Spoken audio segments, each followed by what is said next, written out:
നമസ്കാരം. പൗരത്വ ഭേദഗതി നിയമത്തിനെതിരെ ബഹുജന പ്രതിഷേധ റാലി കൊല്ലം കന്റോൺമെന്റ് മൈതാനത്ത് മുഖ്യമന്ത്രി പിണറായി വിജയൻ ഉദ്ഘാടനം ചെയ്തു. പൗരത്വ ഭേദഗതി നിയമത്തിനെതിരെ പ്രതികരിക്കാൻ ആർജവം കാണിച്ച രാഷ്ട്രീയ പാർട്ടിയാണ് കമ്മ്യൂണിസ്റ്റ് പാർട്ടിയെന്ന് അദ്ദേഹം അവകാശപ്പെട്ടു. ഇന്ത്യ ഗവൺമെന്റിനെതിരെ നിലപാടുകൾ എടുക്കുന്ന രാഷ്ട്രീയ പാർട്ടികൾക്ക് നേരെ കേന്ദ്ര ഏജൻസികളെ ഉപയോഗിച്ച് നടപടികൾ എടുക്കുകയാണെന്നും മുഖ്യമന്ത്രി ആരോപിച്ചു.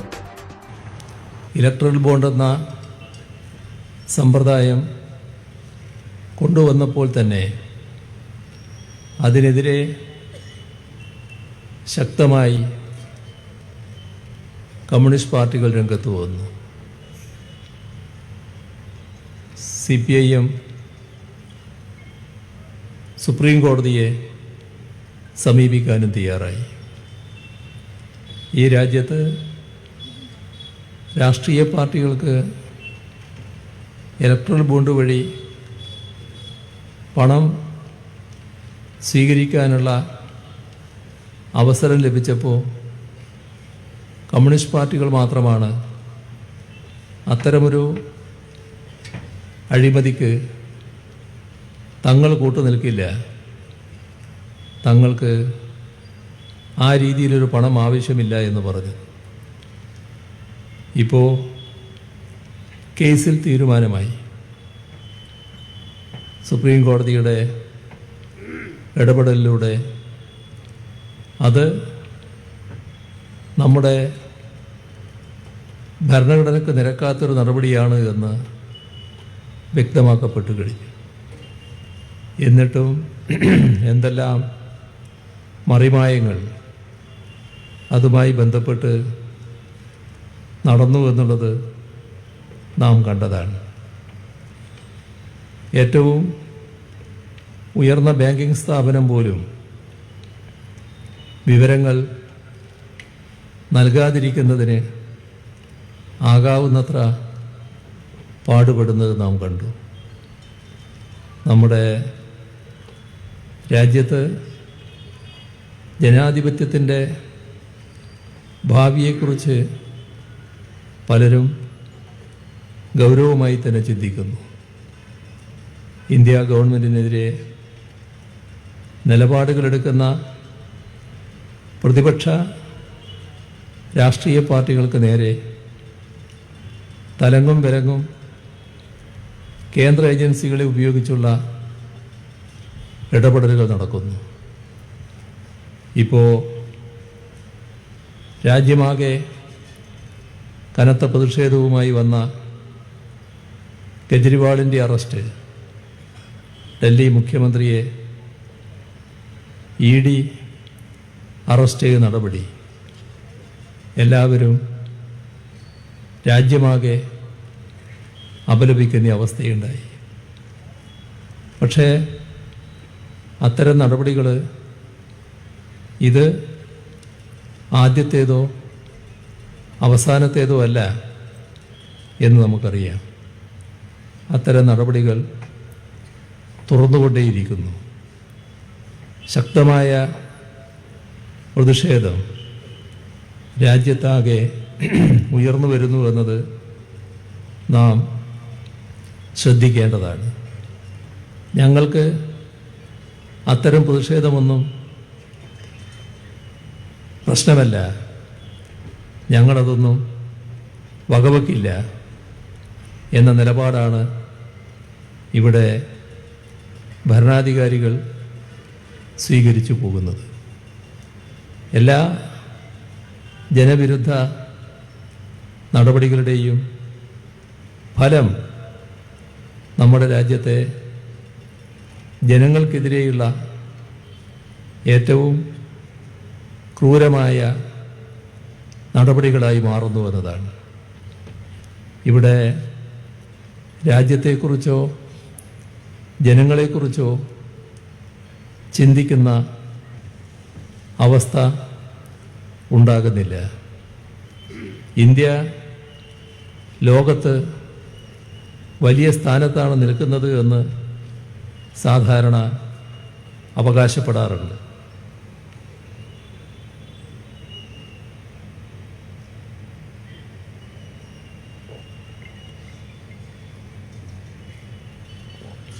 പക്ഷേ അവകാശപ്പെടുന്ന തരത്തിലുള്ള കാര്യങ്ങളല്ല സംഭവിക്കുന്നത് നമുക്കെല്ലാവർക്കും അറിയാം. നമ്മുടെ രാജ്യമാണ് ലോകത്ത് ഏറ്റവും കൂടുതൽ ദരിദ്രർ ഉള്ളൊരു രാജ്യം. നമ്മുടെ രാജ്യം ലോകത്ത് 107-ാം സ്ഥാനത്താണ്. പിന്നെ ആ പട്ടികയിൽ 14 രാഷ്ട്രങ്ങൾ മാത്രമേ ബാക്കിയുള്ളൂ. ഈ 107-ാം സ്ഥാനത്ത് നമ്മൾ എത്തിയത് ഏതാനും വർഷങ്ങൾ കൊണ്ടാണ് എന്നത് നമ്മൾ ഓർക്കണം. 55-ൽ നിന്നാണ് 107-ാം സ്ഥാനത്തേക്ക് കൂപ്പുകുത്തിയത്. എന്തുകൊണ്ടാണ്? നമ്മുടെ രാജ്യത്തെ ജനങ്ങളെക്കുറിച്ചല്ല ഭരണാധികാരികൾ ചിന്തിക്കുന്നത്. ജനങ്ങളെ ഏതെല്ലാം തരത്തിൽ പാപ്പരീകരിക്കാൻ പറ്റുമെന്നാണ്. ഇവിടെ സമ്പന്നരെ അതിസമ്പന്നരാക്കുകയും ദരിദ്രരെ കൂടുതൽ പാപ്പരീകരിക്കുകയും ചെയ്യുന്ന ഒരു സാമ്പത്തിക നയം അംഗീകരിച്ച് നടപ്പാക്കുന്നു. ഇത്തരം കാര്യങ്ങളിൽ ജനങ്ങളുടെ ശ്രദ്ധ ഇല്ലാതിരിക്കണം. അതിനുള്ള വിവിധ തരത്തിലുള്ള നടപടികൾ, വംശീയമായ ചേരിതിരിവുണ്ടാക്കുക, വർഗീയമായ സംഘർഷമുണ്ടാക്കുക, അത്തരം കാര്യങ്ങളെല്ലാം നമ്മുടെ രാജ്യത്ത് തലങ്ങും വിലങ്ങും നടന്നതും നമ്മുടെയെല്ലാം ശ്രദ്ധയിലുള്ള കാര്യമാണ്. ഇപ്പോൾ കെജ്രിവാളിൻ്റെ അറസ്റ്റിൻ്റെ കാര്യത്തിൽ ജർമ്മനിയുടെ പ്രതിഷേധം നാം മാധ്യമങ്ങളിൽ വായിച്ചു. അപ്പോൾ രാജ്യത്തിൻ്റെ ആഭ്യന്തര കാര്യങ്ങളിൽ കൈകടത്തലാണത് എന്ന് ഇന്ത്യ ഗവൺമെൻറ്റിൻ്റെ മറുപടിയും നാം മാധ്യമങ്ങളിൽ കണ്ടു. തൊട്ടു പിന്നാലെ അമേരിക്കയുടെ പ്രതിഷേധം വന്നു. ഇത് ശരിയായ നടപടിയല്ല എന്ന തരത്തിലുള്ള കുറ്റപ്പെടുത്തുന്ന പ്രസ്താവന അമേരിക്കയുടെ ഭാഗത്തുനിന്ന് വന്നു. നമ്മുടെ രാജ്യത്തെ അമേരിക്കയുടെ തന്ത്രപരമായ സഖ്യശക്തിയാക്കി മാറ്റുന്നതിന് നേതൃത്വം കൊടുത്ത BJP ഗവൺമെൻറ് അമേരിക്കയുടെ ഈ ആക്ഷേപത്തിന് മറുപടി പറഞ്ഞതായി നമ്മളാരും കണ്ടില്ല. നാം കാണേണ്ടത് ഇവിടെ ലോകരാഷ്ട്രങ്ങൾ നമ്മുടെ രാജ്യത്ത് സംഭവിക്കുന്നതിനെക്കുറിച്ച് ശ്രദ്ധിച്ചു തുടങ്ങിയിരിക്കുന്നു. ഇത് ആദ്യമായല്ല. ഇവിടുത്തെ ഇത്തരത്തിലുള്ള നടപടികൾക്കെതിരെ ലോകരാഷ്ട്രങ്ങൾ തന്നെ അഭിപ്രായം പറയുന്നത്. ഒരു കാലത്ത് ഇന്ത്യ ലോകമാകെ അംഗീകരിച്ച രാജ്യമായിരുന്നു. എന്നാൽ ഇന്ന് തീർത്തും ഒറ്റപ്പെടുന്ന അവസ്ഥയിലേക്ക് നമ്മുടെ രാജ്യത്തെ മാറ്റിയിരിക്കുന്നു. ഇവിടെ ലോകരാഷ്ട്രങ്ങളുടെ അടക്കം വിമർശനത്തിന് ഇരയായി ഒന്നാണ് പൗരത്വ ഭേദഗതി നിയമം. പൗരത്വ ഭേദഗതി നിയമം ഒരു ദിവസം പെട്ടെന്ന് ഉണ്ടായതാണെന്ന് നാം കാണരുത്. നമ്മുടെ രാജ്യത്തിൻ്റെ ഭരണഘടന മതനിരപേക്ഷത ഉറപ്പു നൽകുകയാണ്. അപ്പോൾ ഒരു ചോദ്യം അന്നത്തെ ഭരണഘടനാ നിർമ്മാണ സഭയിൽ തന്നെ ഉയർന്നു വന്നിരുന്നു. രാജ്യത്തെ ചില ശക്തികൾ നമ്മുടെ രാഷ്ട്രം ഒരു മതാധിഷ്ഠിത രാഷ്ട്രമാകണം എന്ന അഭിപ്രായമുള്ളവരായിരുന്നു. അത് വിശദമായി ചർച്ച ചെയ്ത് തള്ളിക്കളഞ്ഞൊരാശയമാണ്. ഭരണഘടനാ നിർമ്മാണ സഭയിലെ നേതൃത്വം കൊടുത്ത എല്ലാ പ്രമുഖരും അതിനെതിരെ അതിശക്തമായാണ് നിലപാടെടുത്തത്. അങ്ങനെ തള്ളിക്കളഞ്ഞ മതാധിഷ്ഠിത രാഷ്ട്രം എന്നത് തള്ളി സ്വീകരിക്കപ്പെട്ടത് മതനിരപേക്ഷ രാഷ്ട്രമെന്നതാണ്. എന്താണ് മതനിരപേക്ഷ രാഷ്ട്രത്തിൻ്റെ ഏറ്റവും വലിയ പ്രത്യേകത? ഇവിടെ ഏതൊരാൾക്കും ഏത് മതത്തിലും വിശ്വസിക്കാനുള്ള അവകാശമാണ്. എല്ലാവർക്കും തുല്യനീതിയാണ്. അതോടൊപ്പം തന്നെ ആരെങ്കിലും ഒരു മതത്തിലും വിശ്വസിക്കാതിരിക്കുന്നുവെങ്കിൽ അയാൾക്കും അക്കൂട്ടർക്കും ഇതേ തുല്യനീതിയാണ് ലഭിക്കുക. ഇതാണ് മതനിരപേക്ഷതയുടെ ഏറ്റവും വലിയ പ്രത്യേകത. നാം ഈ ഭരണഘടന അംഗീകരിച്ചപ്പോൾ ആ ഭരണഘടനയെ അന്ന് തള്ളിക്കളഞ്ഞവരാണ് RSSഉം സംഘപരിവാറും. അതിൻ്റെ നേതൃത്വത്തിലുള്ള RSS തലവന്മാർ ഭരണഘടനയെ അതിനിശിതമായാണ് വിമർശിച്ചത്. അവരുടെ മനസ്സിലുള്ളത് മറച്ചു വച്ചില്ല. അവരെല്ലാവരും ഒരേ സ്വരത്തിൽ പറഞ്ഞു, മനുവിൻ്റെ നിയമമാണ് ഇവിടുത്തെ നിയമം. കോടാനുകോടി ജനങ്ങൾ അംഗീകരിക്കുന്ന നിയമമാണത്. അതാണിവിടെ വേണ്ടിയിരുന്നത്. ഭരണഘടനാ നിർമ്മാണ സഭ അത് അംഗീകരിച്ചില്ല. ഈ പറയുന്ന RSS നമ്മുടെ രാജ്യത്തിൻ്റെ ആഭ്യന്തര ശത്രുക്കളെക്കുറിച്ച് ഒരു ആശയം അവതരിപ്പിച്ചിരുന്നു. അവരുടെ ആ ആശയം എവിടെ നിന്ന് കിട്ടിയതാണ്? RSS സാധാരണ അവകാശപ്പെടുന്ന ആർഷഭാരത സംസ്കൃതിയിൽ നിന്ന് കിട്ടിയതാണോ? അതിൻ്റെ ഭാഗമായുള്ള അവരെപ്പോഴും വളരെ പവിത്രമായി പറയുന്ന വേദേതിഹാസങ്ങളിൽ എവിടെയെങ്കിലും ഇവർ പറഞ്ഞ ആഭ്യന്തര ശത്രുക്കളുടെ ഭാഗമുണ്ടോ?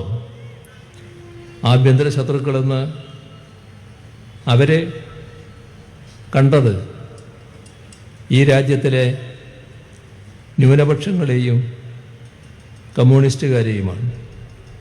കൃത്യമായി പറഞ്ഞു, മുസ്ലിമും ക്രിസ്ത്യാനിയും കമ്മ്യൂണിസ്റ്റുകാരുമാണ് ഈ രാജ്യത്തിൻ്റെ ആഭ്യന്തര ശത്രുക്കളെന്ന്. രാജ്യത്തിൻ്റെ ആഭ്യന്തര ശത്രുക്കൾ എന്ന ആ സംജ്ഞ എവിടെ നിന്ന് കിട്ടിയതാ? അതാണ് നാം ഗൗരവമായി കാണേണ്ടത്. അത് ഹിറ്റ്ലറുടെ ആശയമായിരുന്നു. ഹിറ്റ്ലർ ജർമ്മനിയിൽ ആഭ്യന്തര ശത്രുക്കളെക്കുറിച്ച് പറഞ്ഞിരുന്നു. ജർമ്മനിയിൽ ഹിറ്റ്ലർ കണ്ട ആഭ്യന്തര ശത്രുക്കൾ അവിടുത്തെ കമ്മ്യൂണിസ്റ്റുകാരും അവിടുത്തെ ന്യൂനപക്ഷവുമായിരുന്നു. ഹിറ്റ്ലർ അവരെ ജൂതരെന്നും ബോൾഷെവിക്കുകളെന്നും വിളിച്ചു. അവരാണ് ജർമ്മനിയുടെ ആഭ്യന്തര ശത്രുക്കളെന്ന്. ഹിറ്റ്ലർ അവിടുത്തെ ന്യൂനപക്ഷമായതുകൊണ്ടാണ് ജൂതരെ ആഭ്യന്തര ശത്രുവായി കണ്ടത്. അന്ന് കമ്മ്യൂണിസ്റ്റുകാരെ ബോൾഷെവിക്കുകൾ എന്ന പേരിലാണ് അറിയുന്നത്. അതുകൊണ്ടാണ് ഹിറ്റ്ലർ ബോൾഷെവിക്കുകൾ എന്ന് വിളിച്ചത്. അതേ രീതി തന്നെ ഇവിടെ RSS കടകൊണ്ടിരിക്കുകയാണ്.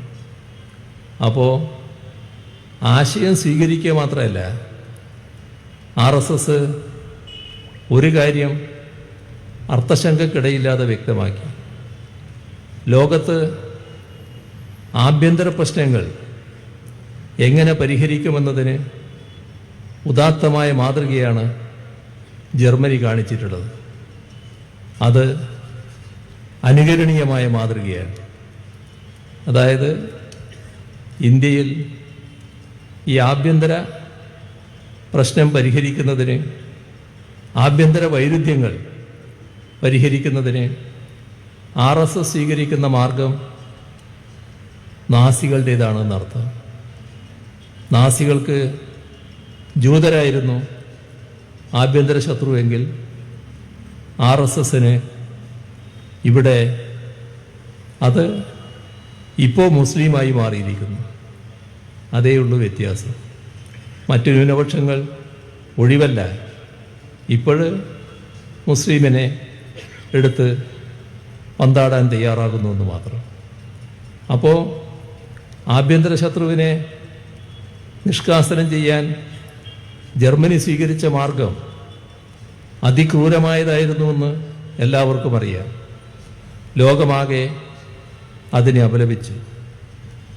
അപലപിക്കാത്ത ആരുമില്ല.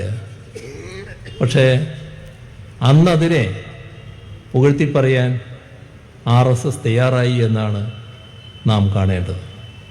അവരെ അംഗീകരിക്കുകയും അത് ഉദാത്തമായ മാതൃകയാണെന്ന് വാഴ്ത്തുകയും ചെയ്തു എന്നത് നാം കാണേണ്ടതായിട്ടുണ്ട്.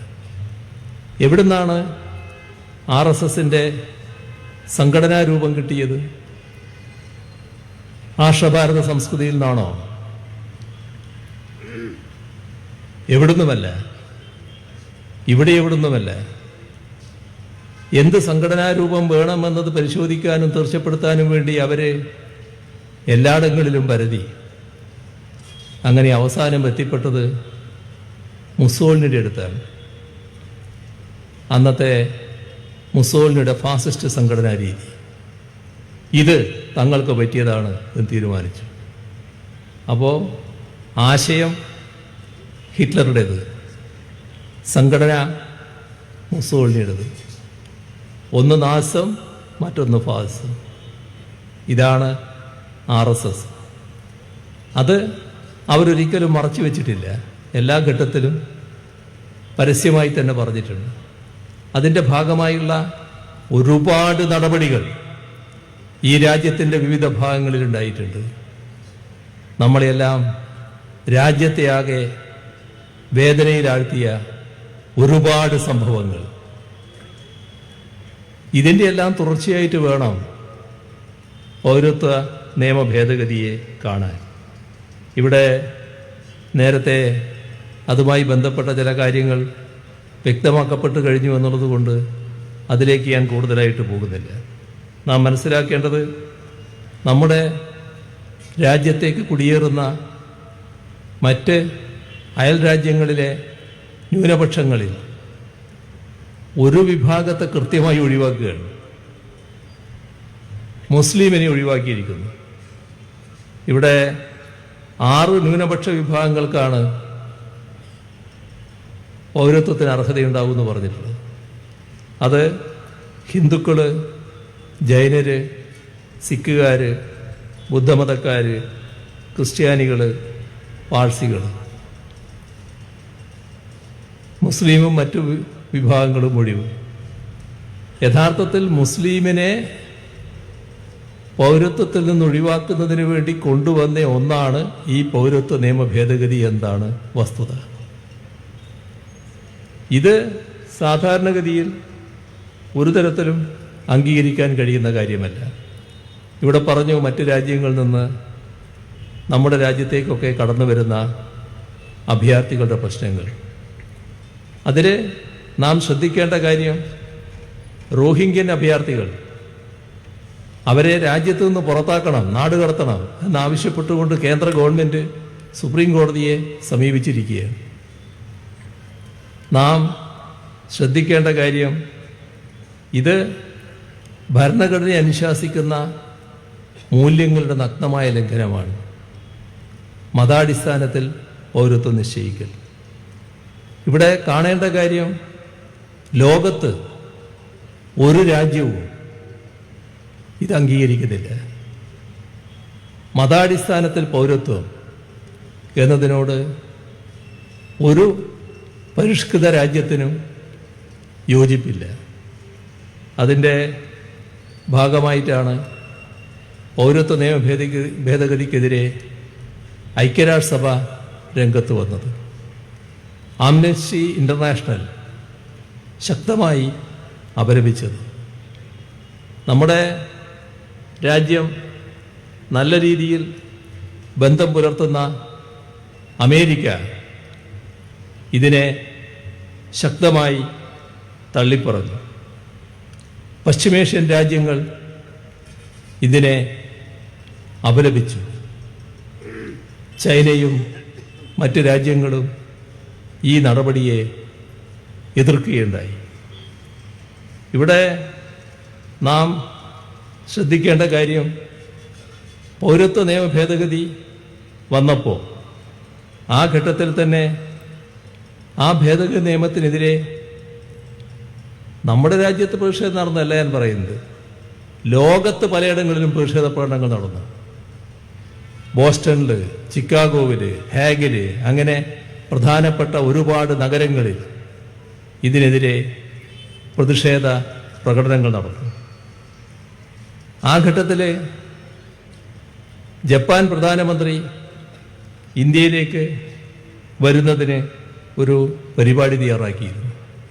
ഈ പൗരത്വ നിയമ ഭേദഗതി പാസ്സാകുന്ന ആ ഘട്ടത്തിൽ ഇത് പാസ്സായി എന്ന വാർത്ത വന്നപ്പോൾ ഇന്ത്യയും ജപ്പാനും തമ്മിൽ നല്ല ബന്ധമാണ്, നമ്മുടെ നല്ല സുഹൃത്ത് രാഷ്ട്രമാണ്. പക്ഷേ ആ പ്രധാനമന്ത്രി പറഞ്ഞു, ഇത്തരമൊരു നിയമം പാസ്സാക്കിയ മതാടിസ്ഥാനത്തിൽ പൗരത്വം നിശ്ചയിക്കുന്ന ഒരു രാഷ്ട്രത്തിലേക്ക് ഞാനില്ല. ആ സന്ദർശനം റദ്ദ് ചെയ്തു. അങ്ങനെ അദ്ദേഹം വരാൻ തയ്യാറായില്ല. ഇവിടെ സന്ദർശിച്ചുകൊണ്ടിരിക്കുന്നവരുണ്ടായിരുന്നു. ബംഗ്ലാദേശിലെ വിദേശകാര്യമന്ത്രിയും അവിടെയുള്ള ആഭ്യന്തരമന്ത്രിയും. അവരെ സന്ദർശനം റദ്ദ് ചെയ്ത് തിരിച്ചുപോയി. അപ്പോൾ എത്രമാത്രം കനത്ത പ്രതിഷേധം ലോകവ്യാപകമായി ഉണ്ടായി എന്നതാണ് നാം കാണേണ്ടത്. ഇപ്പോഴല്ല, ഈ ചട്ടങ്ങൾ പാസാക്കിയപ്പോഴല്ല, ഈ പൗരത്വ നിയമ ഭേദഗതി വന്ന ഉടനെ ഉണ്ടായ സംഭവങ്ങളാണ് ഇവിടെ പറഞ്ഞത്. ലോക പൊതുജനാഭിപ്രായമെതിരായി രാഷ്ട്രങ്ങളിതിനെ തള്ളിപ്പറഞ്ഞു.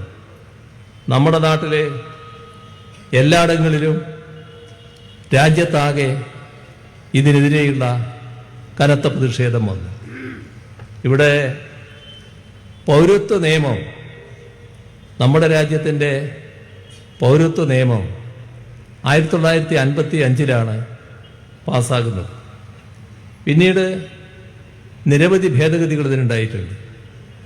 ആദ്യത്തെ ഭേദഗതി ആസാം അക്കോർഡിനെ തുറന്ന് 1986 പിന്നീടും 1992, 2003, 2015 അങ്ങനെ വിവിധ ഭേദഗതികൾ പൗരത്വ നിയമത്തിൽ വരികയുണ്ടായി. പക്ഷേ ഈ ഒരു ഭേദഗതിയും മതാടിസ്ഥാനത്തിലായിരുന്നില്ല എന്നത് നാം കാണണം. പൗരത്വ നിയമത്തിൽ RSSന്റെ അജണ്ടയുടെ ഭാഗമായുള്ള ഒരു കാര്യം ആദ്യമായി ഉൾപ്പെടുത്തുന്നത് 2003 വാജ്പേയി സർക്കാരാണ്. അദ്ദേഹം അന്ന് ഒരു ഭേദഗതി കൊണ്ടുവന്നു. അതിനകത്ത് അനധികൃത കുടിയേറ്റക്കാർ എന്ന ഒരു ഭാഗം പറഞ്ഞു വെച്ചു. പക്ഷേ അനധികൃത കുടിയേറ്റക്കാർ ആര് എന്നത് മതാടിസ്ഥാനത്ത് നിർവചിക്കാൻ അപ്പോൾ പോയില്ല. പക്ഷേ തുടക്കമായിരുന്നു. മാത്രമല്ല, ഈ ദേശീയ പൗരത്വ രജിസ്റ്റർ NRC അത് നിർമ്മിക്കാനുള്ള നിർദ്ദേശവും ഈ ഭേദഗതിയുടെ ഭാഗമായിരുന്നു. അതും RSS അജണ്ടയുടെ ഭാഗമായിരുന്നു. ഇവിടെ നാം കാണേണ്ടത് അന്ന് RSS അജണ്ടയുടെ ഭാഗമായി ഈ ഭാഗം അവിടെ തിരികെ കയറ്റി. അത് 2003 ഇപ്പോൾ 2019 ഇന്ത്യ ഗവൺമെന്റ് മതാടിസ്ഥാനത്തിൽ പൗരത്വം എന്നത് പൗരത്വ നിയമ ഭേദഗതിയായിട്ട് കൊണ്ടുവന്നു. അപ്പോൾ മതത്തെ പൗരത്വത്തെ നിർവചിക്കാനുള്ള അടിസ്ഥാനമാക്കി മാറ്റുന്ന ഒരു ഭേദഗതിയാണ് ഈ 2019 കൊണ്ടുവന്ന പൗരത്വ നിയമ ഭേദഗതി. സംഘപരിവാറിന്റെ അജണ്ട പൂർണ്ണമായും വെറുപ്പിന്റെ പ്രത്യയശാസ്ത്രമാണെന്ന് നമുക്ക് ഏവർക്കും അറിയാം. മതത്തെ അടിസ്ഥാനപ്പെടുത്തിയ പൗരത്വം നാം അംഗീകരിച്ച ഭരണഘടനയ്ക്ക് നിരക്കാത്തതാണ്, ഭരണഘടനാ വിരുദ്ധമാണ്. ഇവിടെ മതേതരത്വത്തിന് നിരക്കാത്ത കാര്യമാണ്, മതേതരത്വത്തിൻ്റെ ലംഘനമാണ്. മാത്രമല്ല, ഇത്തരം കാര്യങ്ങൾ നാം കാണേണ്ടത് വ്യവസ്ഥാപിതമായ അംഗീകൃതമായ തത്വങ്ങളുടെ ലംഘനവും കൂടിയാണ്. മൗലികാവകാശങ്ങൾ ഹനിക്കുന്ന രീതിയിൽ ഒരു നിയമം കൊണ്ടുവരാൻ ഒരു ഗവൺമെന്റിനും അധികാരമില്ല. ഇത് നേരത്തെ തന്നെ സുപ്രീം കോടതി നീണ്ട വാദപ്രതിവാദങ്ങൾക്ക് ശേഷം തീരുമാനിച്ച കാര്യമാണ്. ഇവിടെ മൗലികാവകാശങ്ങൾ ഹനിക്കുന്ന രീതിയിലുള്ള നിയമമാണ് കൊണ്ടുവന്നിരിക്കുന്നത്. നമ്മുടെ രാജ്യത്തിൻ്റെ പ്രത്യേകത നിയമത്തിന് മുന്നിൽ തുല്യതയും തുല്യപരിരക്ഷയും നമ്മുടെ ഭരണഘടന ഉറപ്പു നൽകുന്നുണ്ട്. ആർക്കാ? പൗരർക്ക് മാത്രമല്ല. അവിടെ പറഞ്ഞിട്ടുള്ളത് എല്ലാ വ്യക്തികൾക്കുമെന്നാണ്, എല്ലാ പൗരന്മാർക്കുമെന്നല്ല, എല്ലാ വ്യക്തികൾക്കും. പൗരന്മാരായാലും പൗരന്മാരല്ലെങ്കിലും ഇന്ത്യയിൽ ജീവിക്കുന്ന എല്ലാ വ്യക്തികൾക്കും നിയമത്തിന് മുന്നിൽ തുല്യതയും തുല്യ പരിരക്ഷയും ഉറപ്പു നൽകുകയാണ്. മാത്രമല്ല, ഒരു വ്യക്തിക്കും പ്രത്യേക ആനുകൂല്യം നൽകാൻ പാടില്ല എന്നും വ്യക്തമാക്കിയിരിക്കുന്നു. അപ്പോൾ മതപരമായ വിവേചനം നമ്മുടെ ഭരണഘടന അംഗീകരിക്കുന്നില്ല. ഇവിടെ ഉണ്ടായിരിക്കുന്ന എന്താ? ഒരു വിഭാഗം കുടിയേറാൻ നിർബന്ധിക്കപ്പെടുന്നു, ആ രാജ്യത്തിലെ പ്രത്യേകത വെച്ചുകൊണ്ട്. ആ കുടിയേറ്റക്കാരെ മുസ്ലിമെന്നും അമുസ്ലിമെന്നും പറഞ്ഞ് വിഭജിക്കുകയാണ്. ഇത് ഒരു തരത്തിലും ചെയ്യാൻ പാടില്ലാത്ത കാര്യമാണ്. മതപരമായ വിവേചനം എല്ലാ കാലവും കൊണ്ടു നടന്നവരാണ് സംഘപരിവാറുകാർ. ആ സംഘപരിവാറിൻ്റെ ആശയം അത് നിയമപരമാക്കാനാണ് ഈ പൗരത്വ നിയമ ഭേദഗതി കൊണ്ടുവന്നത്. ഇത് ഇന്ത്യ എന്ന ആശയത്തിന് നേരെയുള്ള വെല്ലുവിളിയാണ്. ഇവിടെ നാം ശ്രദ്ധിക്കേണ്ട ഒരു കാര്യം, നമ്മുടെ രാജ്യത്ത് ദേശീയ പൗരത്വ രജിസ്റ്ററിനെ പറ്റി നേരത്തെ പറഞ്ഞല്ലോ. ആ ദേശീയ പൗരത്വ രജിസ്റ്റർ തയ്യാറാക്കാനുള്ള ആദ്യ ചുവടുവെപ്പാണ് ദേശീയ ജനസംഖ്യാ രജിസ്റ്റർ, NPR. ഈ NPR ദേശീയ ജനസംഖ്യാ രജിസ്റ്റർ ഈ പൗരത്വ നിയമ ഭേദഗതി വന്നപ്പോൾ അത് സെൻസസിൻ്റെ ഭാഗമാണ് എന്ന് പറഞ്ഞുകൊണ്ട് ചിത്രീകരിക്കാനൊരു ശ്രമം നടന്നു. ദേശീയ ജനസംഖ്യാ രജിസ്റ്റർ വേറെ, സെൻസസ് വേറെ, രണ്ടും രണ്ടാണ്. അതുകൊണ്ട് തന്നെ അത് രണ്ടും വ്യത്യസ്തമായ കാര്യങ്ങളാണ്. ഇവിടെ നാം ശ്രദ്ധിക്കേണ്ട ഒരു കാര്യം, നമ്മുടെ പാർലമെന്റിന്റെ ആഭ്യന്തരമന്ത്രിയായ അമിത്ഷാ വിവിധ ഘട്ടങ്ങളിൽ ഇതുമായി ബന്ധപ്പെട്ട് ഈ നിയമം അംഗീകരിക്കുന്നതിന് മുൻപ് തന്നെ ചില കാര്യങ്ങൾ പറഞ്ഞിട്ടുണ്ട്. അത് ആദ്യം പൗരത്വ ഭേദഗതി ബിൽ പാസ്സാക്കും. അമിത്ഷാ പറയുകയാണ് അയൽ രാജ്യങ്ങളിൽ നിന്നുള്ള എല്ലാ അഭയാർത്ഥികൾക്കും ഇന്ത്യൻ പൗരത്വം ലഭിക്കും. പറഞ്ഞത് അങ്ങനെയാണെങ്കിലും മുസ്ലിമിനെ ഒഴിവാക്കി നടത്താം. അതിനുശേഷം NRC ദേശീയ പൗരത്വ രജിസ്റ്റർ തയ്യാറാക്കും. അവസാനം വലിയൊരു ഭീഷണി, ഞങ്ങളുടെ മാതൃരാജ്യത്ത് നിന്ന് എല്ലാ നുഴഞ്ഞുകയറ്റക്കാരെയും കണ്ടെത്തി നാട് കടത്തും. ആരെയാ ഉദ്ദേശിക്കുന്നത്? എല്ലാവർക്കും വ്യക്തം. ഇത് പാർലമെന്റിൽ ഒന്നിലധികം തവണ ആഭ്യന്തരമന്ത്രി പറഞ്ഞ കാര്യമാണ്. ഭീഷണിപ്പെടുത്തുകയായിരുന്നു. ദേശീയ പൗരത്വ രജിസ്റ്റർ രാജ്യം മുഴുവൻ വ്യാപിപ്പിക്കും, ഒരു നുഴഞ്ഞുകയറ്റക്കാരനെയും വിടില്ല. അപ്പോ ഉന്നം വെക്കുന്നത് ആരെയാണെന്ന് എല്ലാവർക്കും മനസ്സിലാകുന്ന കാര്യമാണ്. ഇവിടെയാണ് കേരളത്തിൻ്റെ ശക്തമായ പ്രതികരണം ഉയർന്നു വന്നത്.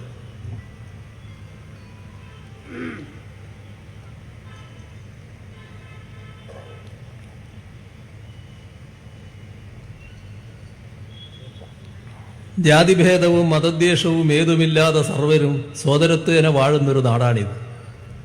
ആ നാടിന് ഇത്തരമൊരു നിലപാട് അംഗീകരിക്കാൻ കഴിഞ്ഞില്ല. ഇത് ഭരണഘടനയുടെ അടിത്തറ തൊണ്ടും നിലപാടാണ് എന്ന് നാം കണ്ടു. ഈ പൗരത്വ നിയമ ഭേദഗതി ഭരണഘടനാ വിരുദ്ധം, മനുഷ്യത്വ വിരുദ്ധം, ആ നിലയിൽ മാത്രമേ നമുക്ക് വിലയിരുത്താൻ കഴിഞ്ഞുള്ളൂ. അതുകൊണ്ട് തന്നെ അർത്ഥശങ്കക്കിടയില്ലാതെ നാം കേരളം ഒരേ സ്വരത്തിൽ ആ ഘട്ടത്തിൽ പറഞ്ഞു, പൗരത്വ നിയമ ഭേദഗതി, ദേശീയ പൗരത്വ രജിസ്റ്റർ, ദേശീയ ജനസംഖ്യാ രജിസ്റ്റർ, ഇതൊന്നും ഈ കേരളത്തിൽ നടപ്പാക്കില്ല. കൃത്യമായി തന്നെ പറഞ്ഞു. കാരണം നമ്മുടെ ഭരണഘടനയ്ക്കെതിരായ നീക്കമാണിത്. ഇത്തരമൊരു പ്രഖ്യാപനം നടത്താൻ നമ്മുടെ സംസ്ഥാനത്തിനാണ് ആദ്യമേ തന്നെ കഴിഞ്ഞത്. അധികം കാത്തു നിൽക്കേണ്ടി വന്നില്ല ഇതിലുള്ള നമ്മുടെ നിലപാട് വ്യക്തമാക്കാൻ. ഇതിൽ നാം സ്വീകരിച്ച നടപടികൾ ആദ്യമേ തന്നെ ശ്രദ്ധിച്ചൊരു കാര്യം, ഇതുപോലൊരു കാര്യത്തിൽ എല്ലാവരും ഒരുമിച്ച് നിന്ന് പ്രതിഷേധിക്കണമെന്നായിരുന്നു.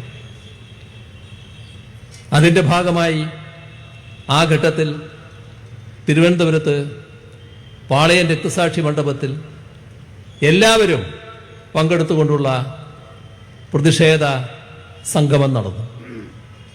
അതിൽ കേരളത്തിലെ പ്രതിപക്ഷവുമുണ്ടായി, എല്ലാവരും ഉണ്ടായി. കേരളത്തിൻ്റെ എല്ലാ വിഭാഗങ്ങളും അതിനകത്ത് പങ്കെടുത്തു. ഇവിടെ നമ്മുടെ വികാരം ഒരേ സ്വരത്തിൽ പ്രകടിപ്പിക്കുകയായിരുന്നു. അതിൻ്റെ തുടർച്ചയായാണ് ഭരണഘടനാ സംരക്ഷണ യോഗങ്ങൾ വിവിധ സ്ഥലങ്ങളിൽ സംഘടിപ്പിച്ചത്.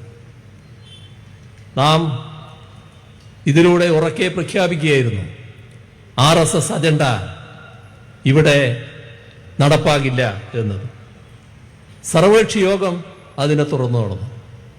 അവിടെയും നാം നിർത്തിയില്ല. പ്രത്യേക നിയമസഭാ സമ്മേളനം വിളിച്ചു.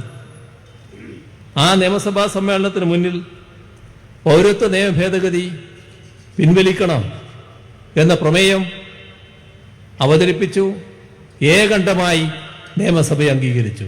രാജ്യത്തെ അത്തരമൊരു പ്രമേയം അംഗീകരിച്ച ആദ്യ നിയമസഭ കേരള നിയമസഭയാണ് എന്നും പറഞ്ഞു. അതോടൊപ്പം തന്നെ രാജ്യത്ത് BJP ഇതര മുഖ്യമന്ത്രിമാർ ധാരാളമുണ്ടല്ലോ.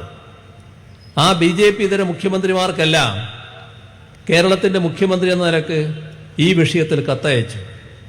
ഒന്നിച്ചു നിൽക്കേണ്ടതിൻ്റെ പ്രാധാന്യം, ഇതിനെ എതിർക്കേണ്ടതിൻ്റെ ആവശ്യകത എല്ലാം വ്യക്തമാക്കിക്കൊണ്ടുള്ള കത്ത്. ഇവിടെയും നാം നിർത്തിയില്ല. ഇതൊരു നിയമമാക്കിയ സാഹചര്യത്തിൽ അത് ഭരണഘടനാ വിരുദ്ധമായ നിയമമായതുകൊണ്ട് ആ ഭരണഘടനാ വിരുദ്ധമായ കാര്യങ്ങൾ ചൂണ്ടിക്കാണിച്ചുകൊണ്ട് ബഹുമാനപ്പെട്ട സുപ്രീം കോടതിയുടെ മുൻപാകെ സ്യൂട്ട് ഫയൽ ചെയ്യാൻ സർക്കാർ തീരുമാനിച്ചു. സ്യൂട്ട് ഫയൽ ചെയ്തു. ഇതെല്ലാം സ്വീകരിച്ച ആദ്യ സംസ്ഥാനമായിരുന്നു നമ്മുടെ കേരളം. നിങ്ങളിൽ പലരും മറ്റൊരു പരിപാടിയിൽ പങ്കെടുത്തു.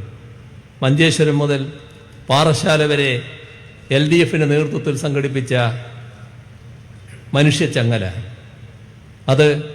അതിൽ പങ്കെടുത്ത പലരും ഈ പരിപാടിയിൽ ഉണ്ടാകും.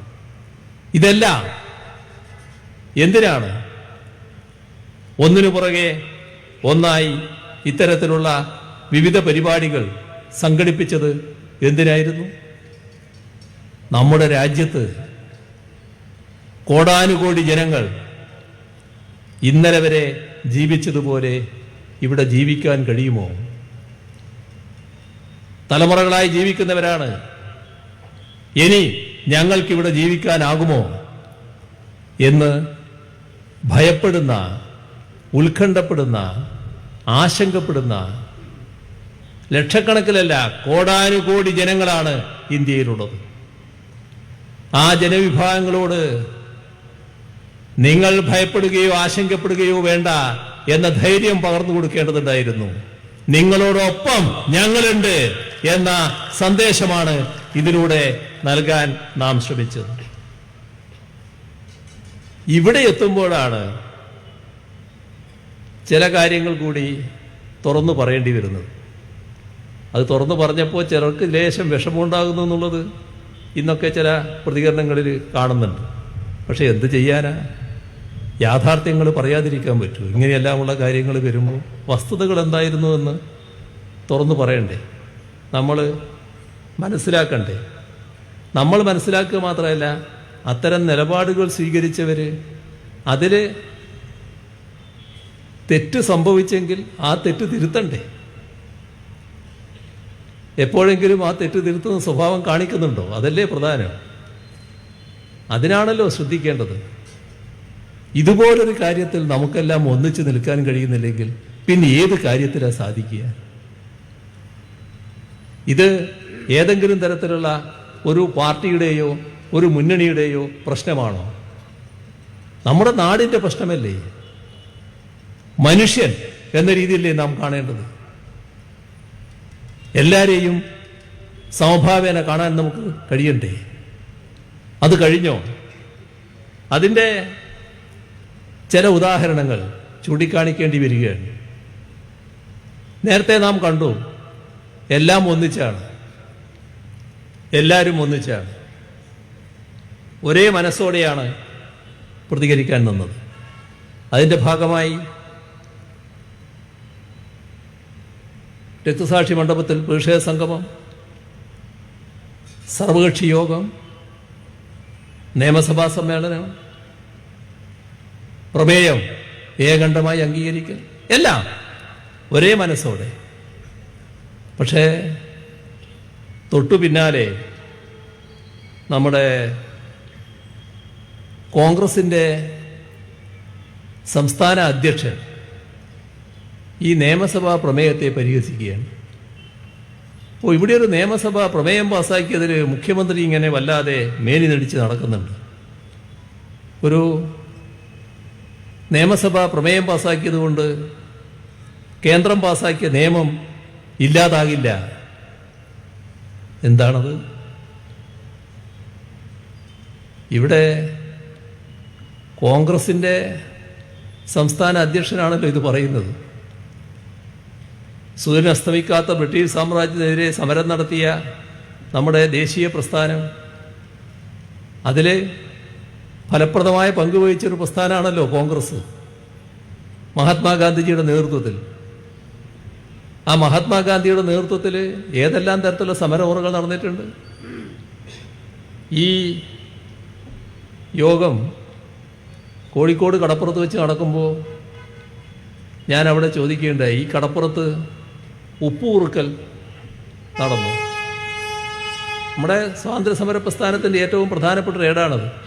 ഉപ്പ് കുറുക്കിക്കൊണ്ട് ബ്രിട്ടീഷുകാരൻ പോകുമോ എന്നാരെങ്കിലും ചോദിച്ചാൽ എന്താ അന്നതിന് മറുപടി പറയും? ഇതുപോലുള്ള ആളുകൾ ചോദിച്ചാൽ ആ ഉപ്പ് കുറുക്കുന്നതിന് നേതൃത്വം കൊടുത്ത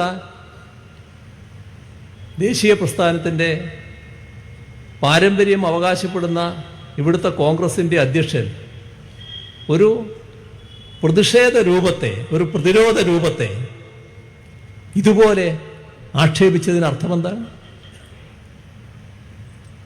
ചരിത്ര വസ്തുതകൾ നിഷേധിക്കലല്ലേ? ചരിത്രത്തിൽ എന്തെല്ലാം സംഭവങ്ങൾ, ഞാനതിലേക്കൊന്നും ഇപ്പോൾ പോകുന്നില്ല, ഏതെല്ലാം തരത്തിലുള്ള സംഭവങ്ങൾ. അന്നത്തെ ഓരോ ചരിത്രഭാഗവും നമ്മൾ പരിശോധിച്ചാൽ ഭരണാധികാരികൾ കടുംപിടുത്തത്തിൽ നിന്ന ഒരുപാട് സംഭവങ്ങളിൽ മാറ്റങ്ങൾ വരുത്തിയില്ലേ ജനങ്ങളുടെ പ്രതിഷേധത്തിൻ്റെ ഭാഗമായി? അതല്ലേ ലോകത്തിൻ്റെ അനുഭവം, നമ്മുടെ രാജ്യത്തിൻ്റെ അനുഭവം. ഇവിടെ പരിഹസിക്കാനാണ് കോൺഗ്രസിൻ്റെ അധ്യക്ഷൻ തയ്യാറായി. മാത്രമല്ല, യോജിച്ച പ്രക്ഷോഭത്തിന് ഞങ്ങളില്ല എന്ന നിലപാടെടുത്തു.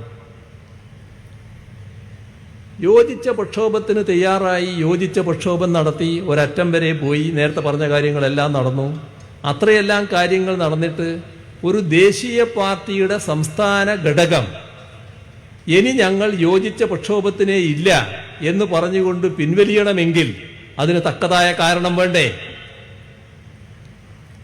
ഞങ്ങളെ ആരെയും കുറ്റപ്പെടുത്തിയിട്ടില്ല കേട്ടോ.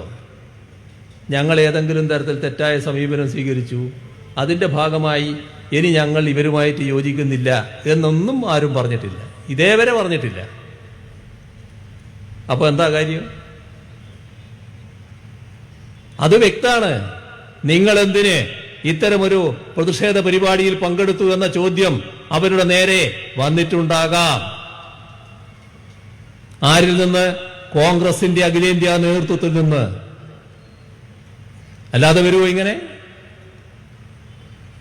കാരണം പ്രതിപക്ഷ നേതാവ് അടക്കമല്ലേ ആ പ്രതിഷേധ സംഗമത്തിൽ പങ്കെടുത്തിരുന്നത്.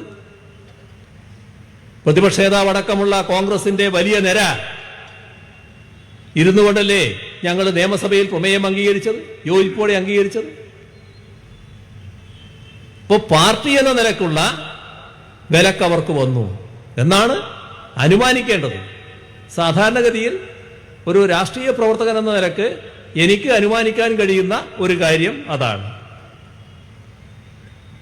ഇവിടെ ഇതുമായി ബന്ധപ്പെട്ട് നാം ചിന്തിക്കേണ്ട ഒരു കാര്യം, ആ പ്രക്ഷോഭത്തിൽ പങ്കെടുത്ത കോൺഗ്രസുകാർക്കെതിരെ നടപടിയെടുത്തില്ലേ ഇവര്? ഇതിനുശേഷം പ്രക്ഷോഭത്തിൽ പങ്കെടുക്കാൻ തയ്യാറായ കോൺഗ്രസുകാർക്കെതിരെ നടപടിയാണ്. ഇപ്പോ പാർലമെന്റില് ഈ നിയമം ഡിസംബർ 2-ാം വാരത്തിലാണ് പാസാക്കുന്നത്. രാജ്യത്താകെ പ്രതിഷേധം വന്നു. ഇതിനെതിരെ വിവിധ പ്രതിഷേധ പരിപാടികൾ. അതിൽ ഡിസംബർ 10 പ്രത്യേകം ശ്രദ്ധിക്കേണ്ട ഒരു ദിവസമാണ്. രാജ്യമാകെ തെരുവിലിറങ്ങി പ്രതിഷേധമായിരുന്നു. ആ ദിവസം നമ്മുടെ ഇവിടുന്നുള്ള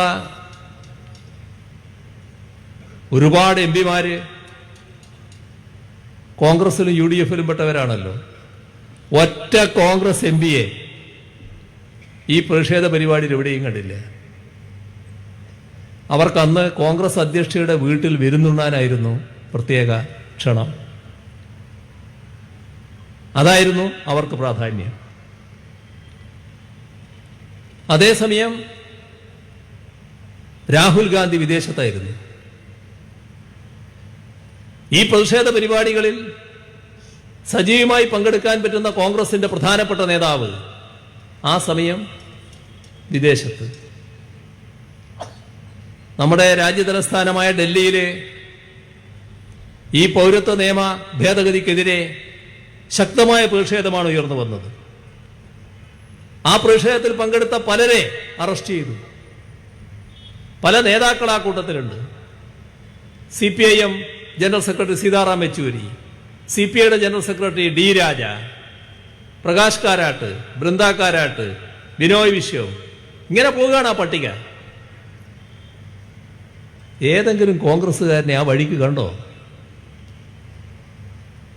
ആരെയെങ്കിലും അറസ്റ്റ് ചെയ്തു എന്ന് പറയാനുണ്ടോ? എന്തേ ഇല്ലാതിരുന്നത്? ലോക്സഭ ഏക ഇടതുപക്ഷ MP അപ്പോ തൊട്ടുള്ള ആലപ്പുഴയിലെ ആരിഫ്. ഏക MP ആണെങ്കിലും ആരിഫിന്റെ ശബ്ദം ശക്തമായി ലോക്സഭയിൽ ഉയർന്നു ഇതിനെതിരെ. കോൺഗ്രസ് MPമാരോ സാങ്കേതികമായി എതിർത്തു എന്ന് വരുത്തി. പിന്നെ പോയി മൂലയിൽ വിളിച്ചു, കാണാനില്ല. ഇതല്ലേ ഉണ്ടായത്? രാജ്യസഭ എളമരം കരീം, ബിനോയ് വിശ്വം, KK രാഗേഷ്, അങ്ങനെയുള്ള MPമാര്, ഇടതുപക്ഷ MPമാര് ശക്തമായി പ്രതിഷേധിച്ചു. ഇതിനെതിരെ ഭേദഗതി കൊടുത്തു. ബില്ല് വോട്ടിലിടണമെന്ന് ആവശ്യപ്പെട്ടു. എല്ലാം ഇടതുപക്ഷത്തിന്റെ ഭാഗത്തുനിന്നായിരുന്നു. ജനുവരി ആകുമ്പോഴേക്ക്, 2020 ജനുവരി ആകുമ്പോഴേക്ക് ഡൽഹിയിൽ പ്രക്ഷോഭം വലിയ തോതിൽ കനത്തു. എവിടെയെങ്കിലും കോൺഗ്രസ് MPമാരെ കാണാൻ കഴിഞ്ഞോ? കോൺഗ്രസ് നേതാക്കളെ കാണാൻ കഴിഞ്ഞോ? അവിടെ ഈ പ്രക്ഷോഭത്തിൽ അണിനിരക്കുന്നവർക്കെതിരെ സംഘപരിവാറിന്റെ രോഷം അണപൊട്ടി. വടക്ക് കിഴക്കൻ ഡൽഹിയിൽ കലാപം നടന്നു. 53 പേരാണ് കൊല ചെയ്യപ്പെട്ടത്. നിരവധി പേരെ കാണാതായി. നൂറുകണക്കിന് ആളുകൾക്ക് പരിക്ക്. അനവധി മുസ്ലിം കുടുംബങ്ങൾക്ക് വീട് ഉപേക്ഷിച്ചു പോകേണ്ടി വന്നു. മുസ്ലിം വീടുകള്, കടകള്, സ്ഥാപനങ്ങള്, ആരാധനാലയങ്ങള് എല്ലാം ആക്രമിക്കപ്പെടുന്ന അവസ്ഥയുണ്ടായി. എന്താ പ്രശ്നം? നിങ്ങൾ പൗരത്വ നിയമ ഭേദഗതിക്കെതിരെ പ്രക്ഷോഭം നടത്തുവോ? സംഘപരിവാറിന്റെ ചോദ്യം.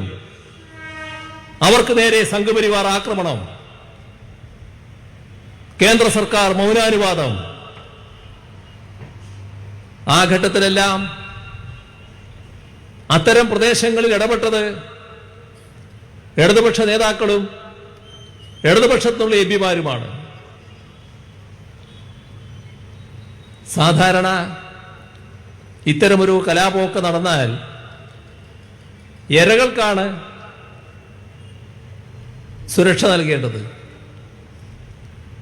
പക്ഷേ ഇവിടെ ആ നിലയല്ല സ്വീകരിച്ചത്.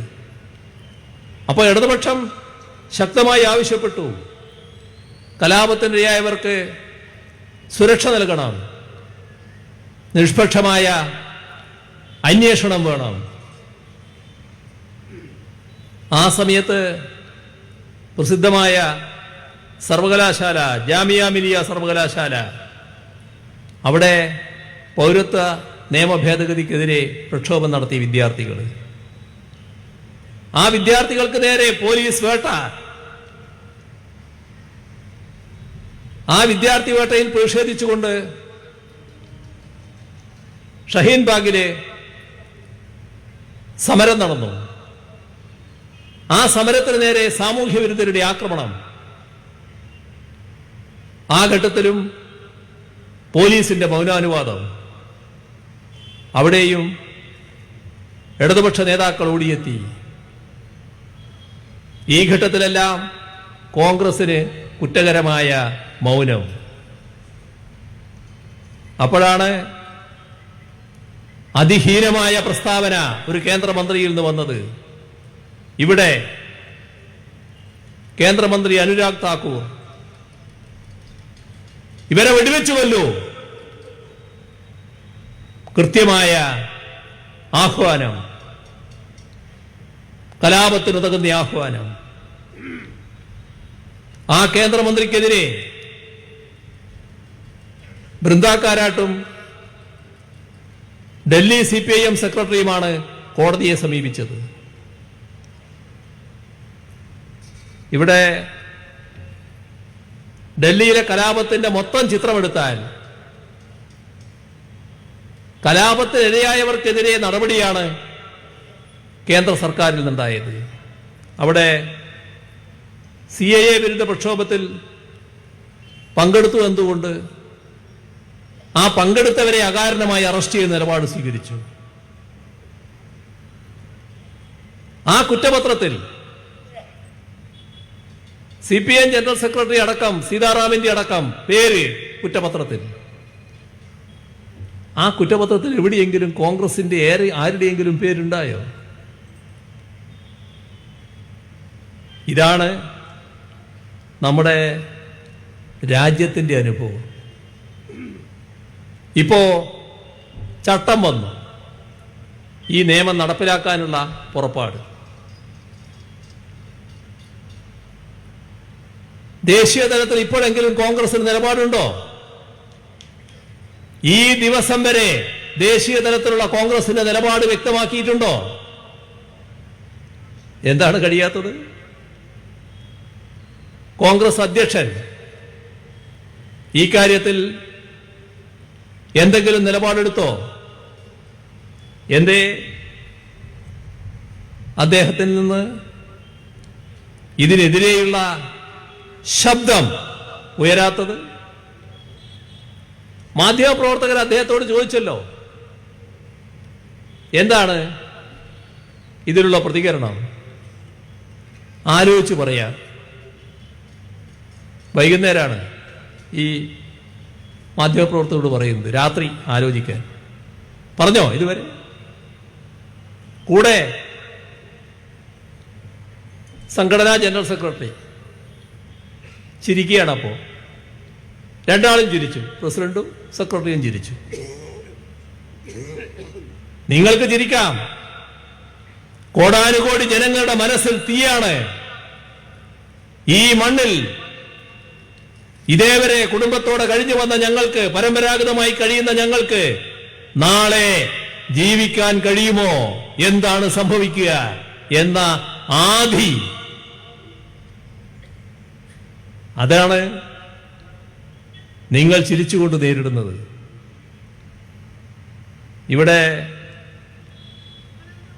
ഇത്തരത്തിലുള്ള ഒരു ആശയക്കുഴപ്പവും രാജ്യത്ത് ഇടതുപക്ഷത്തിനില്ല, കേരളത്തിൽ LDF-നില്ല, കേരളത്തിൽ LDF സർക്കാരിനില്ല. നമ്മുടെ രാജ്യത്ത് മുസ്ലിങ്ങളെ രണ്ടാം തരം പൗരരാക്കാൻ ഉദ്ദേശിച്ചുകൊണ്ട് കൊണ്ടുവന്നതാണ് ഈ പൗരത്വ നിയമ ഭേദഗതി. ഇത് സംഘപരിവാറിന്റെ ഹിന്ദു രാഷ്ട്രവാദത്തിന് അതിനെ ബലപ്പെടുത്താനുള്ളത് ഒന്നാണ്. നാം കാണേണ്ട ഒരു കാര്യം, RSS ജന്മം കൊണ്ടിട്ട് അടുത്ത വർഷം 100 വർഷം തികയാണ്. സംഘപരിവാർ RSSന് ഇവിടെ കടുത്ത വർഗീയ ലക്ഷ്യമാണുള്ളത്. ആ ലക്ഷ്യത്തിന്റെ ഭാഗമായിട്ടാണ് ഇതുപോലൊരു നടപടിയുമായി വന്നിരിക്കുന്നത്. ഇപ്പോൾ നമ്മുടെ ഭരണഘടന അംഗീകരിക്കുമ്പോൾ RSS എതിർപ്പ് രേഖപ്പെടുത്തിയ കാര്യം ഞാൻ നേരത്തെ പറഞ്ഞു. 1949 നവംബർ 26-നാണ് നമ്മുടെ ഭരണഘടനയ്ക്ക് അന്തിമ അംഗീകാരം കൊടുത്തത്. RSSന്റെ മുഖപത്രമാണ് ഓർഗനൈസർ. ആ ഓർഗനൈസർ അന്നൊരു മുഖപ്രസംഗം എഴുതി. അതില്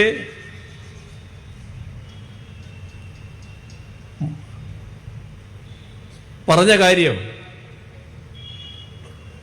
ഭരണഘടനയിൽ പ്രാചീന ഭാരതത്തിലെ അനന്യമായ ഭരണഘടനാ വികാസത്തെക്കുറിച്ച് പരാമർശമൊന്നുമില്ല. ഏതാ കാര്യം എന്നറിയോ? മനുവിന്റെ നിയമങ്ങൾ. ആ നിയമങ്ങൾ സ്പാർട്ടയിലെ ലൈക്കർഗസിനും പേർഷ്യയിലെ സോളനും മുൻപുള്ളതാണ്. ഓർഗനൈസർ പറയാൻ ഈ ദിവസം വരെയും മനുസ്മൃതിയിലെ നിയമങ്ങൾ ലോകത്തിൻ്റെ മുഴുവൻ പ്രശംസക്ക് പാത്രമായി. എന്നാൽ നമ്മുടെ ഭരണഘടനാ പണ്ഡിതർക്ക് ഒന്നുമല്ലായിരുന്നു. ഇതാണ് ഓർഗനൈസർ പറഞ്ഞു വെച്ചത്. അപ്പോൾ മനുവിൻ്റെ നിയമം ഇതിന് പകരം വേണമെന്നാണ്. സവർക്കർ ഉറപ്പിച്ച് തന്നെ പറഞ്ഞു, മനുസ്മൃതി തന്നെയാണ് ഹിന്ദു നിയമം. അതാണ് സവർക്കറുടെ പ്രതികരണത്തിന്റെ സത്ത. ദീൻദയാൽ ഉപാധ്യായ, ഇത് പാശ്ചാത്യരെ അനുകരിച്ചുള്ള ഭരണഘടനയാണ്. ഈ ഭരണഘടന വ്യക്തികളും സമൂഹവും തമ്മിലുള്ള ബന്ധം സംബന്ധിച്ച ഇന്ത്യൻ ധാരണകളിൽ നിന്ന് തീർത്തും വേർപിരിഞ്ഞുള്ളതാണ്. ഇവിടെ ഒരു കാര്യം പ്രത്യേകം നാം ശ്രദ്ധിക്കണം. ഇപ്പോ മുസ്ലിമിനെയാണ് ലക്ഷ്യമിട്ടിട്ടുള്ളത്. പക്ഷെ കഴിഞ്ഞ ദിവസം വളരെ ശ്രദ്ധേയമായ ഒരു മുഖപ്രസംഗം ക്രൈസ്തവ സഭയുടെ സത്യദീപത്തിൽ വരികയുണ്ടായി. അത് ഏക സിവിൽ കോഡിനെ കുറിച്ചായിരുന്നു. സത്യദീപം പറഞ്ഞു, ഏക സിവിൽ കോഡ് എന്ന് പറയുന്നത് മുസ്ലിമിനെതിരെയുള്ളത് മാത്രമല്ല, നമ്മുടെ രാജ്യത്തിന്റെ നാനാത്വത്തെ ഹനിക്കുന്നതാണത്. വിവിധ വിഭാഗങ്ങൾക്ക് വിവിധ രീതിയിലുള്ള വ്യക്തി നിയമങ്ങളും കാര്യങ്ങളുമുണ്ട്. അതിനെല്ലാം ഹനിക്കും വിധമാണിത് വന്നിട്ടുള്ളത്. തീർത്തും വസ്തുതാപരമായ ഒരു വിമർശനമാണ് സത്യദീപം ഉന്നയിച്ചത്.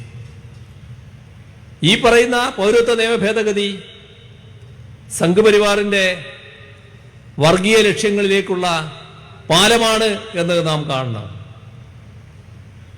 ഭരണഘടന ഉറപ്പു നൽകുന്ന ന്യൂനപക്ഷങ്ങളുടെ അവകാശങ്ങളുണ്ട്. ഇപ്പോ അതിൽ മുസ്ലിങ്ങളുടെ പൗരാവകാശങ്ങൾ എടുത്തു കളയാനുള്ള ടൂളുകളായാണ് സംഘപരിവാർ, പൗരത്വ നിയമ ഭേദഗതി, ദേശീയ പൗരത്വ രജിസ്റ്റർ, ദേശീയ ജനസംഖ്യാ രജിസ്റ്റർ എല്ലാം കാണുന്നത്. ഇവിടെ സംഘപരിവാറിന്റെ വർഗീയ ലക്ഷ്യങ്ങൾക്കെതിരെയുള്ള പോരാട്ടം കൂടുതൽ കനത്ത രീതിയിൽ വരേണ്ടതായിട്ടുണ്ട്. ആ പോരാട്ടത്തിൽ ജനങ്ങൾക്കാകെ വിശ്വസിക്കാൻ കഴിയുന്ന രാഷ്ട്രീയവും സമീപനവും രാജ്യത്ത് ഇടതുപക്ഷത്തിൻ്റെതും കേരളത്തിൽ LDF-ൻ്റെതുമാണ്. LDF സർക്കാർ ഈ പ്രക്ഷോഭത്തിന്റെ മുൻനിരയിൽ തന്നെ ഉണ്ടാകും എന്ന് വ്യക്തമാക്കാൻ ഈ അവസരം ഉപയോഗിക്കട്ടെ. എന്ത് ത്യാഗം സഹിച്ചും പോരാട്ടം തുടരും. ഇതിനു മുന്നിൽ മുട്ടുമടക്കുന്ന പ്രശ്നമേയില്ല, നിശബ്ദരാകുകയുമില്ല. കൂടുതൽ കാര്യങ്ങളിലേക്ക് ഞാൻ കടക്കുന്നില്ല. അവസാനിപ്പിക്കുന്നു. നിങ്ങൾക്ക് എൻ്റെ സ്നേഹാഭിവാദനങ്ങൾ.